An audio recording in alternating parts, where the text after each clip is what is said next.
Est-ce qu'on serait pas en train de se retrouver dans un nouveau vlog là? Si je parle un peu bizarrement, c'est parce que j'ai commencé le traitement Invisalign dont je vous avais parlé dans de précédents vlogs. Ça y est, je l'ai. Là, je suis à la 3e gouttière et je passe à la 4e jeudi. Là, on est mardi. Mais je vous en reparlerai plus longuement dans une prochaine vidéo. Là, aujourd'hui, je vous emmène dans un petit vlog spécial. Je me suis dit que ce serait sympa que je vous emmène avec moi sur un de mes shootings. Alors, en réalité, le shooting, c'est demain. Mais vous allez voir que pour aller faire un shooting chez un client, il y a un peu de préparation. Là, je vais vous montrer tout ce que je prends avec, mais il y a du matos.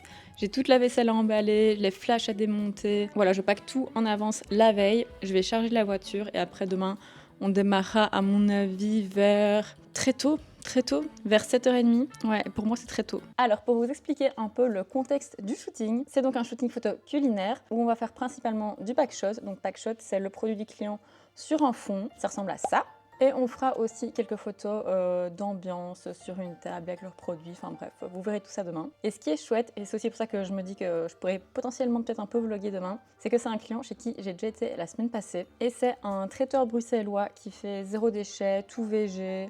Franchement, leurs produits sont trop cool. Et je suis trop contente parce que quand ils ont vu le résultat du premier shooting, ils étaient ravis et ils m'ont déjà rebooké pour un deuxième shoot, donc je suis trop contente. C'était aussi un de mes objectifs pour 2024, c'était d'avoir plus de clients récurrents. Parce que là, en 2023, si je regarde un peu tous les types de projets que j'ai eu, tous les clients que j'ai eu, c'était beaucoup des missions one shot. Donc le client avait un besoin à un moment précis, on a fait le shooting, il a eu ses photos et basta, il m'a jamais recontacté. Alors que ce qui est cool avec les clients qui reviennent, donc comme là le traiteur, c'est que ça m'assure potentiellement des shootings qui reviennent soit tous les mois, soit tous les 2 mois, ou même tous les 3 mois. Mais voilà, j'aimerais bien essayer de plus fidéliser mes clients. De mon côté, c'est beaucoup plus pratique parce que ça veut dire que je ne dois pas chaque fois retrouver des nouveaux clients. Ça m'assure une base d'argent tous les mois qui rentre avec ces clients-là. Et puis au niveau échange de mails, admin et tout ça, ça me fait gagner un temps fou parce qu'on ne doit pas refaire des devis à chaque fois, renégocier les prix. Je sais où j'arrive, demain je sais où j'arrive, je sais à quoi ressemble la pièce, où je vais m'installer et tout. Donc c'est beaucoup plus chill que si à chaque fois je redécouvre les lieux. Donc voilà un peu pour le contexte. Je vais vous montrer ce qu'on va empaqueter. Ah ouais non! Oh là là, faut que je vous raconte la dinguerie d'aujourd'hui. En gros, pour ce shooting, pour les packshots, ça se passe sur des fonds colorés. Il y en a 3, rose, bleu et jaune, que j'ai déjà utilisé pour le shooting de la semaine dernière. Et vu que concrètement, c'est des feuilles de papier, ça s'abîme super vite, ça se plie, il y a des taches de graisse qui se mettent dessus. Donc je voulais en racheter. Racheter exactement les mêmes fonds pour le shoot de demain. Et qu'est-ce qui s'est passé ce matin? Quand Gilles est parti travailler, pour je ne sais quelle raison, il a chopé mes clés avec. Donc je n'ai pas les clés, je ne peux pas sortir de chez moi, je ne peux pas prendre ma voiture. Et je ne peux pas accessoirement aller acheter ces fucking fonds au magasin. Sauf que Gilles rentre super tard ce soir, moi les magasins seront fermés et demain le shooting c'est au matin donc j'ai pas le temps d'aller au magasin. Donc là, on a fait un micmac pour que lui, pendant sa pause, aille dans une papeterie, essaye de choper les couleurs qui ressemblent au même fond, sauf que moi les fonds là je les ai pas sous les yeux parce qu'ils sont dans ma voiture, mais j'ai pas accès à ma voiture, donc j'ai pas les fonds sous les yeux, j'ai juste la couleur des fonds en photo, mais donc entre les couleurs en photo et les couleurs en vrai, j'ai aucune référence des fonds, je les ai achetés comme ça, il y en a qui viennent de chez Havaï, il y en a qui viennent de chez Bureau Vallée, enfin j'ai pas la ref des fonds.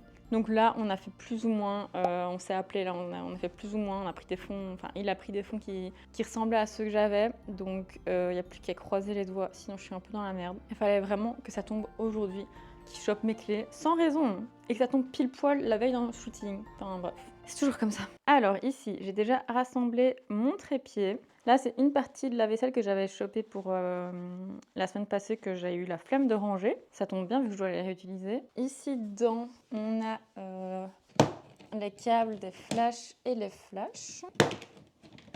Hop, voilà. Donc là, je vais faire l'inventaire pour être sûre d'avoir tout. Et ici, on a les énormes parapluies. Donc en gros, les gros parapluies là, ça s'ouvre et ça se met ici. Et vous avez la softbox. Donc là, le plan, je suis soufflée, c'est de regarder tout ce qui va nous servir dans cette armoire, qui est mon armoire à vaisselle. Alors les portes sont un peu déglinguées, mais voilà à quoi ça ressemble, c'est le bordel. Donc là, je vais checker le mood board que la cliente m'a envoyé et je vais sélectionner un peu toute de la vaisselle qui va correspondre au mood qu'ils ont envie de donner au shooting. Donc je vais genre d'office prendre ma petite cruche là, je sais que ça les intéressera.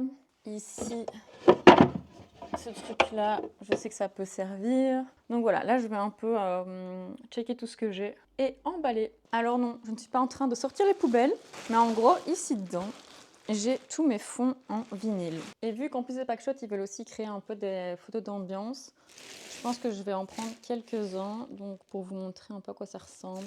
C'est ce genre de fond où dessus on a une texture imprimée. Donc là c'est une planche de bois. Celui-là c'est un de mes préférés. C'est genre un petit marbre jaune. Trop beau. Il fonctionne très très bien. Donc voilà, je vais en choper quelques-uns. Ah oui, je vous ai pas dit, mais fin du mois, indice, il se passe ça. Est-ce que des caisses à bananes, ça vous donne un petit indice sur ce qui se passe? On déménage! Je suis trop contente, mais pareil, je vous ferai un vlog dédié à ça, à des petites updates là, Invisalign, déménagement, tout ça. Parce que là, je voulais vraiment faire un vlog concentré sur les backstage d'un shooting. Bon, c'est vraiment la pire partie. Et vous avez de la chance, vous allez voir son accéléré.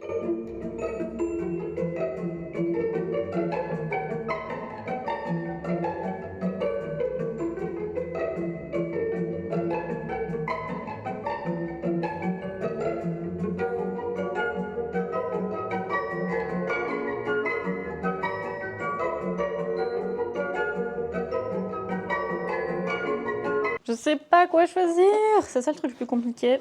C'est que je dois emporter beaucoup trop parce que en fait je construis la mise en scène sur le moment, donc je sais pas encore ce qui va fonctionner, quelle sorte de plat je vais shooter vraiment, donc il faut toujours que je prenne beaucoup trop pour être sûr d'avoir le choix sur le moment, donc c'est un peu galère. Et aussi quand on déménagera, il faudra que je trouve une solution pour mes rangements parce que vous voyez ici, j'ai des assiettes en céramique qui ont craqué sous le poids de tout ce que je mets dessus. Logique. Des bols aussi, là en céramique, qui sont craqués, ça me saoule. Je viens de voir ça, mais non. Donc il me faudrait une autre armoire pour avoir moins de trucs empilés. Mais bon, problème pour plus tard. Ok, je viens de tout finir d'empaqueter. Il me restera plus que tout descendre dans ma voiture, mais bon, j'ai pas les clés, donc ce sera tard ce soir quand Gilles sera revenu. Et nous les amis, on se retrouve demain matin pour la journée de shooting chez le client. Ça va piquer ce réveil. À tout de suite. Bonjour tout le monde, on se retrouve le lendemain. On est mercredi, il est 6h54. Ça pique un peu, j'ai encore la tête dans le cul. Là, je me dépêche de boire mon café et puis on va démarrer. À la base, c'est pas si loin, l'endroit du shoot, c'est à Anderlecht. Donc c'est à genre 45 minutes de chez moi. Sauf que là, avec les travaux, c'est une dinguerie. La semaine passée, j'étais partie bien à l'heure et j'ai mis 1h30. Donc heureusement que je suis partie bien à l'heure parce que je savais pas que ça allait être aussi pire. Donc là aujourd'hui je vais carrément partir 2 heures à l'avance. On a tout chargé dans la voiture hier. Et pour cette histoire de fond, heureusement il y en a 2 sur 3 qui correspondent à 100% à ceux que j'avais acheté moi. Et il y a juste le jaune qui est pas du tout pareil, mais bon c'est pas grave, je me débrouillerai. En soi j'ai encore les fonds de la semaine passée, c'est juste que en les shootant ils s'abîment, il y a des traces de gras dessus et donc après on retouche, ça me prend plus de temps parce que je dois aller effacer toutes les taches du fond. Mais bon, c'est comme ça, on fera avec. Bon allez, je finis mon café et on se retrouve là-bas. Et donc on pense très fort à vous. Gros bisous les filles. Trop clair. Elle est infirmière moi. Ah ouais? Ouais. Elle s'appelle comment ta sœur? Ludivine.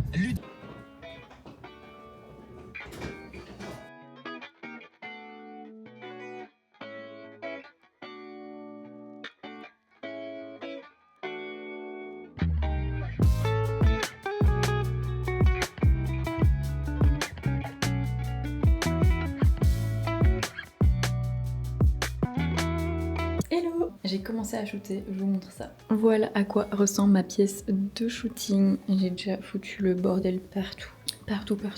Là on a des croissants, des pains au chocolat, des brownies, des fruits et légumes. Et voilà à quoi ressemble le setup. Donc ici j'ai mes 2 flashs que vous m'avez vu démonter et mes paquets hier. Mon appareil photo. Et ici mon appareil qui est connecté à mon ordi. Donc en gros dès que je déclenche, hop, la photo est directement importée dans Lightroom. Là, je suis en train de shooter des limonades et c'est trop chiant parce que c'est des fonds papier et qu'il y a des oranges, des citrons et que du coup ça tâche. Donc ça c'est relou à shooter. Et derrière c'est pareil, hein. Il y a le reste du bordel. Cette petite télécommande, je sais pas pourquoi j'ai attendu autant de temps avant d'acheter ça. En plus, ça coûte vraiment rien. Et c'est trop pratique au lieu de soit être toujours derrière la caméra ou cliquer sur l'ordi. Ça, c'est révolutionnaire. Là, il est 13h11. J'avance tout doucement, mais sûrement. Et de toute façon, je sais que ce genre de shooting, c'est des grosses journées. Du coup, je vais pas avoir l'occasion de beaucoup discuter avec vous. Donc, on discutera à mon avis après. Mais je vous mets ça en musique.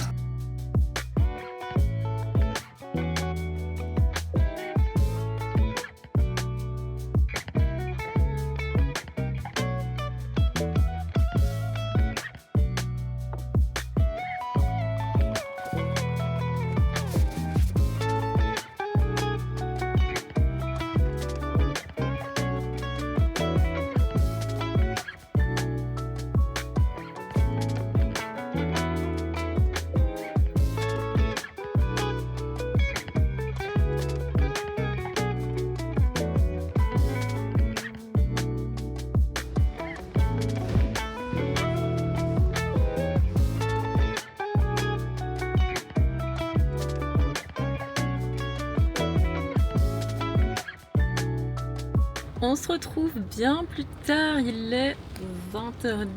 Je viens de finir de tout repacker dans la voiture, de tout ranger, de faire la vaisselle. C'est tellement long, je suis exténuée. J'ai même pas pris le temps de manger ce midi.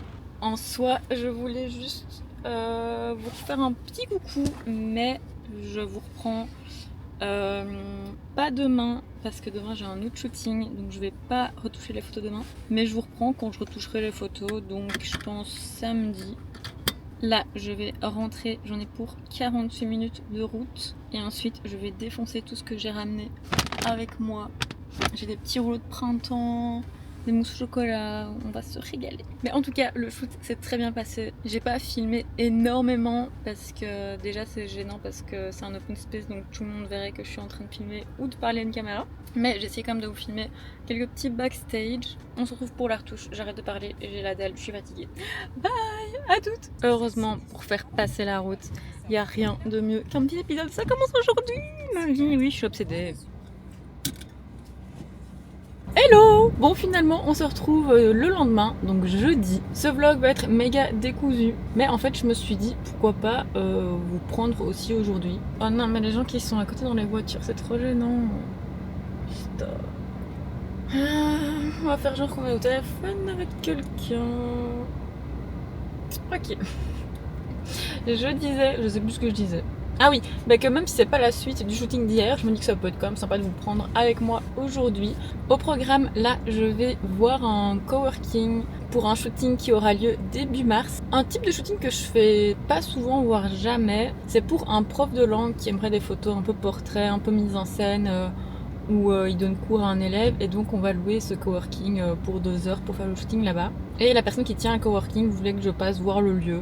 Je sais pas trop pourquoi parce qu'en vrai on voyait déjà bien sur les photos mais bon elle voulait donc je suis là pour aller le voir. Et ensuite on se mettra en direction de Bruxelles pour aller assister à un événement organisé par Food Up au Hub Bruxelles. Et en gros c'est une séance d'information pour des entrepreneurs qui souhaitent se lancer. Je vais essayer de bien résumer ça.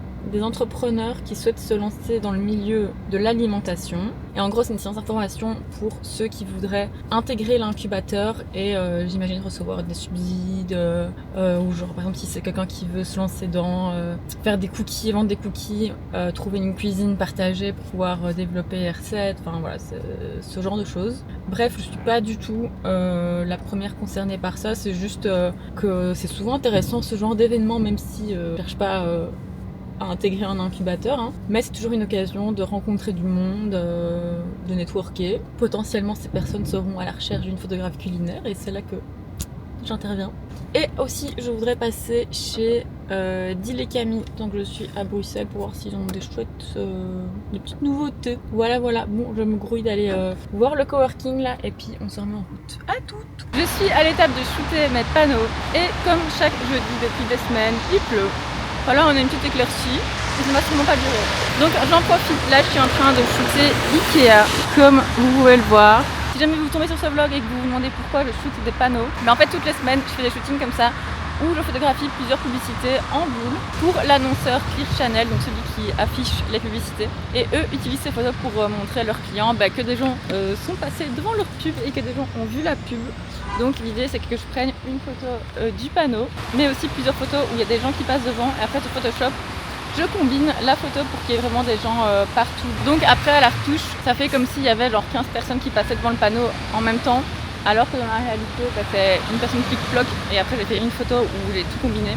Je sais pas si c'est très parlant, mais je vous montrerai le résultat. J'ai une crampe au bras là de tenir la caméra plus mon sac.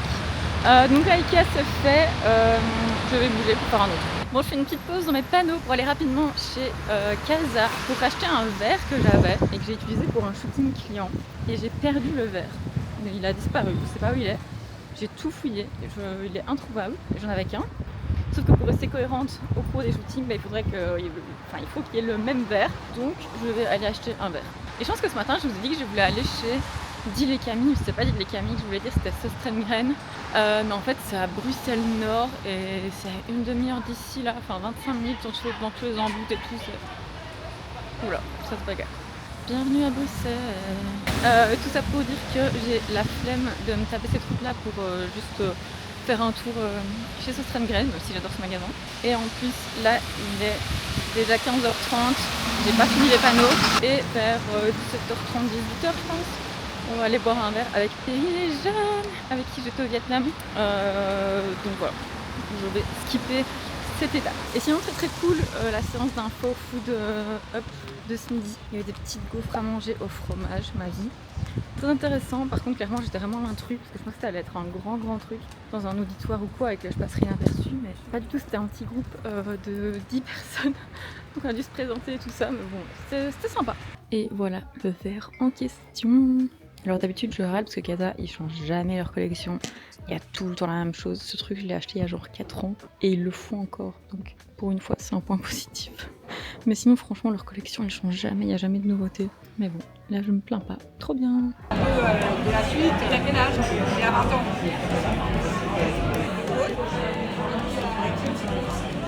J'espère que vous allez bien, on est vendredi. Ne regardez pas le bordel qui est derrière moi, j'ai pas encore rangé. J'ai eu trop du mal à me réveiller ce matin. C'était trop cool chez Ginette hier. Mais franchement j'ai plus l'âge de... Je suis même pas rentrée tard mais j'ai plus l'âge. La bière était délicieuse, par contre la bouffe, une grosse arnaque, c'est super cher pour ce que c'est. Si vous voyez, c'est Ginette Place du Luxembourg à Bruxelles. Et franchement, les prix, c'était déconné. Pour un petit paquet de frites, c'était 5,50. Et la sauce mayo à la truffe, qui vraiment mesurait ça, coûtait 1,50. C'est extrêmement cher. Et Perrine avait pris genre du halloumi grillé à 9€ et quelques. Et il y a vraiment 3 bouts d'halloumi qui se battaient en duel. Enfin vraiment, abusé les prix. Sinon, la journée commence très mal. Parce que j'ai acheté et reçu mon café que j'ai commandé, qui est une marque belge que j'adore. Je l'ai déjà goûté dans des cafés à Bruxelles et du coup là j'ai passé commande sur internet. Et cette conne a pris des grains, alors que je n'ai pas de quoi mouler des grains. Voilà. Donc je suis une grosse baisée de la vie, parce que je vais pas pouvoir le goûter. Et surtout, il a coûté très cher. Et la livraison également. 7,50€ de livraison. Donc je sais pas ce que je vais faire. Je vais voir s'il y a moyen de les échanger. Franchement, je sais pas quoi faire. Je me déteste. J'ai trop le seum. Voilà. En plus, j'étais hyper excitée de les tester avec ma nouvelle tasse que Perrine m'a faite. Mais elle est magnifique. Je sais pas ce que vous en pensez, mais je la trouve trop belle. Je trouve que tout est parfait. J'adore la couleur, j'adore cette partie qu'elle a laissée brute. J'adore la forme. Elle est super lourde, j'adore le manche là, enfin la anse, elle est incroyable. Et du coup je ne vais pas pouvoir tester mon café dedans, j'ai trop le seum. J'ai plus que 10% de batterie, donc je vais me grouiller. Je vais tout simplement faire un café avec mon café dégueulasse que j'ai ici, que je n'aime pas du tout, mais bon je finis le pot, il était presque vide. Et après je vais monter, éditer mes panneaux d'hier, ranger un peu. Et puis m'atteler aux retouches du shooting sur lequel je vous ai emmené mercredi. Donc voilà un peu le plan pour la journée. Et ce soir, c'est Drive to Survive qui sort sur Netflix. Si vous connaissez pas, c'est la série qui montre les coulisses de la F1, donc de la saison 2023. Donc ça va être McDo devant les nouveaux épisodes de Drive to Survive. Ça, c'est trop cool. Je pense à ça pour me motiver. Ok, maintenant c'est place à la retouche du shooting de mercredi. Je viens de terminer là les retouches des panneaux, mais ça franchement c'est pas très intéressant, donc je vais pas vous montrer, mais je vais vous montrer comment se passent les retouches dans le shooting Packshot par exemple. J'irai pas méga en détail parce que je sais pas si c'est quelque chose qui intéresse beaucoup de monde, mais si jamais c'est quelque chose qui vous intéresse, n'hésitez pas à me le dire et potentiellement je ferai des vidéos plus détaillées sur mon workflow. Donc là, c'est typiquement mon setup du vendredi. Franchement, je vais pas vous mentir. Je me noie sous des plaids avec des coussins, avec ma petite bouillotte qui est là. Et voilà, c'est vendredi, faut pas déconner. Mais sinon, parfois, je travaille à un bureau. C'est rare quand même. Je vais être honnête. Nous voici donc dans Lightroom. Pour illustrer la retouche, aujourd'hui, on va prendre l'exemple de cette photo du petit déjeuner, croissant, muesli. Et pour gagner du temps en retouche, quand je suis en shooting, ce que je fais, c'est que je sélectionne déjà la photo qui est validée. Parce que par exemple, là, ça fait 4 jours que le shooting est terminé, j'ai plus la tête à ça, je sais plus laquelle j'aimais, machin. Donc en fait, sur le moment, pendant le shooting, je sélectionne déjà celles qui sont bonnes et qui vont être touchées, sinon je m'embrouille. Donc en gros, celles qui sont sélectionnées, c'est celles où vous voyez un petit drapeau en haut à gauche de l'image. Et celle-là, par exemple, n'est pas sélectionnée. Je sais pas pourquoi, voilà. Celle-là, elle était trop zoomée, j'aimais pas, donc j'ai pas sélectionné, et voilà, ça c'est celle qui a été sélectionnée. Donc voilà, ça me enlève déjà un poids, je dois pas faire un tri ou quoi que ce soit, il est déjà fait. Et ici, vous vous demandez peut-être pourquoi il y a 4 photos presque les mêmes. Je vous montre. Je sais pas si vous voyez la différence entre ces 4 photos, mais en gros, il va y en avoir une où le focus est fait sur le pot de yaourt. Sur la deuxième, le focus va être fait sur le muesli. Sur la troisième, le focus va être fait sur le croissant. Et celle-là, je sais même pas où est fait le focus. Mais en tout cas, il y a 4 focus différents. Donc ça veut dire 4 mises au point différents. Et je fais ça parce que j'ai envie que tous mes éléments soient très nets. Donc en gros, si je faisais la mise au point sur le croissant, donc on peut le voir sur celle-ci par exemple, ou la mise au point sur le croissant, vous pouvez voir que le yaourt derrière n'est pas net, il est à l'arrière-plan. Et moi, dans ce cadre-ci, donc c'est pas toujours le cas, mais dans ce cadre-ci, j'ai envie que tous mes éléments soient nets. Donc ce que je vais faire, c'est que je vais demander à Photoshop de combiner ces 4 photos. Donc je vais faire modifier dans ouvrir en tant que calque dans Photoshop. Photoshop m'a ouvert les 4 calques ici. Je les sélectionne. Je vais dans édition, fusion automatique des calques, empiler les images. Ok. Et là, Photoshop va automatiquement tout seul détecter où le focus est sur chacune des images et il va me créer une seule image où tout va être net. Oui, c'est assez incroyable, je suis d'accord avec vous. Donc voilà, là, il nous a créé notre image où tout est net. C'est assez dingue. Donc voilà, maintenant je parle de cette image-là pour faire mes retouches. Je vais prendre un calque courbe, je vais ajouter un peu de luminosité, je baisse un peu ici. Là, je vais inverser mon calque en faisant commande I sur Mac. Je vais prendre un pinceau blanc et je vais dessiner sur mon calque. Donc en gros, là où je dessine en blanc, je vais faire un pinceau plus gros. Vous pouvez le voir ici où ça va devenir blanc. Je dessine en blanc là où j'ai envie que mon calque fasse effet. Donc là où j'ai envie que ce soit un petit peu plus lumineux et un peu plus contrasté. Ensuite, j'ai envie d'ajouter un peu de saturation sur mes fruits. Et je vais déjà vous montrer la différence ici de mon calque de lumière. Vous voyez, ça c'est sans, ça c'est avec. Ça c'est sans, ça c'est avec. Donc je prends un autre calque, je prends de la saturation, ça me semble bien, donc j'ai mis 19. Pareil, j'inverse mon calque, commande I, donc là le calque n'est pas, ne s'affiche nulle part, et je viens dessiner avec mon pinceau blanc sur le yaourt. En vrai, je vais un peu en mettre sur le croissant, comme ça. Pareil, je vous montre avant, après, avant, après. Bon allez, en fait, j'en mets aussi dans le muesli tant qu'on y est. En fait, pourquoi je n'applique pas le calque saturation sur toute l'image, mais bien sur des points précis comme les fruits, comme le croissant et comme le muesli? Tout simplement parce que mon fond bleu me va très bien comme ça. Je n'ai pas envie de le saturer plus. Et surtout, si je le sature plus sur cette image, je vais devoir le saturer plus sur toutes mes photos parce que sinon, dans leur galerie, le client, il aura des photos avec un fond bleu un peu plus fade, des photos avec un fond bleu un peu plus saturé.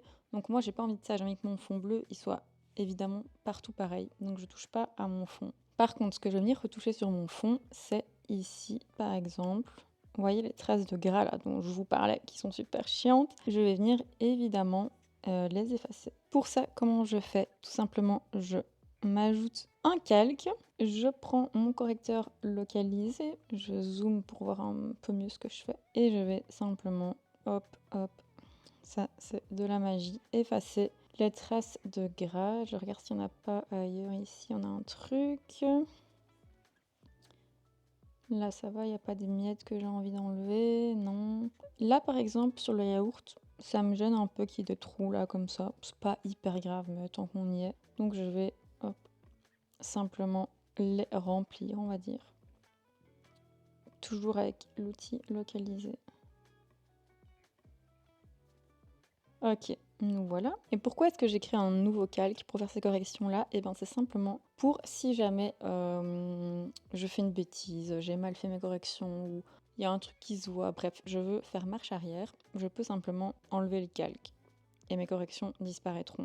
Parce que si jamais j'avais fait mes corrections directement sur l'image de base, sans ajouter une couche supplémentaire, donc qui est ce calque numéro 1, j'aurais pas pu ensuite revenir en arrière si je change d'avis. Genre imaginons, finalement je veux qu'il y ait de nouveau des trous dans le yaourt. Si je n'avais pas mis un calque au-dessus, mais que j'avais directement travaillé dans mon image, ça n'aurait pas été possible.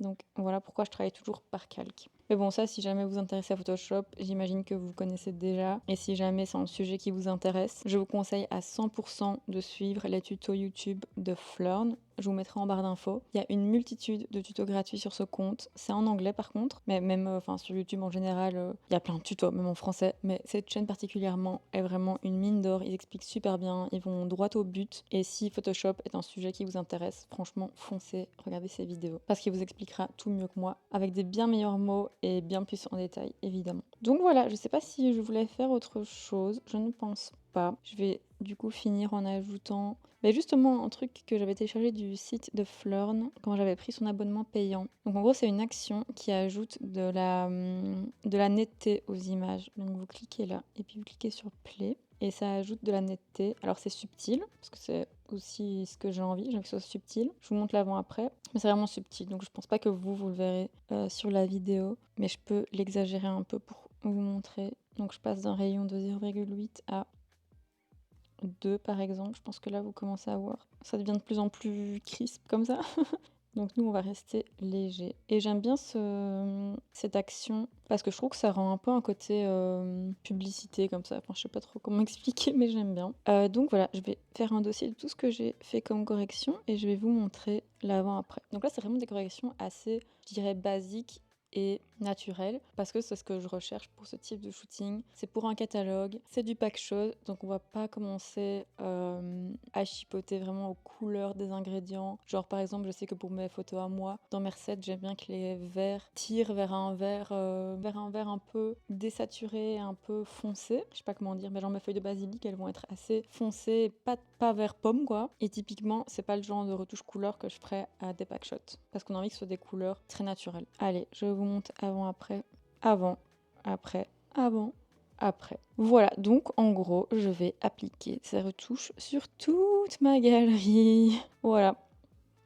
Là, on a toutes les photos de la journée de shoot. J'adore la photo des nems. Je les trouve trop mignons. J'adore, j'adore. Oh ouais, celle-là aussi, elle est cool. Avec leur verre de champagne.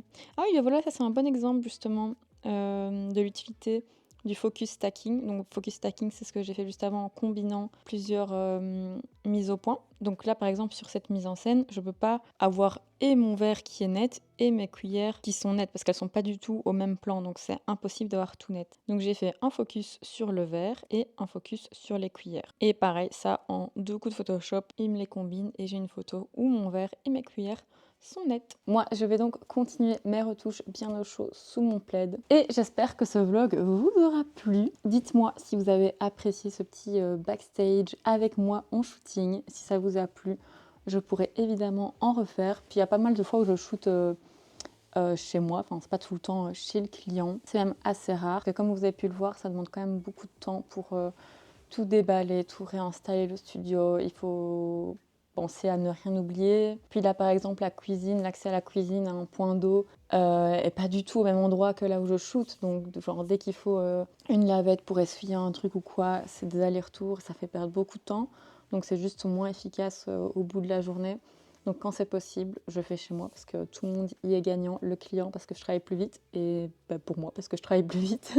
Et c'est moins de stress de penser à pas oublier un accessoire ou l'autre. Donc voilà, c'est pour ça que je privilégie à la maison. Et en plus là, ce sera trop cool parce que vu qu'on déménage, la semaine prochaine, j'aurai une pièce où je pourrai installer mon studio. Parce que même ici, en fait, à la maison, je dois tout le temps remonter, démonter parce qu'on n'a pas la place pour que je laisse ça tout le temps monter. Donc voilà, j'ai trop hâte de déménager.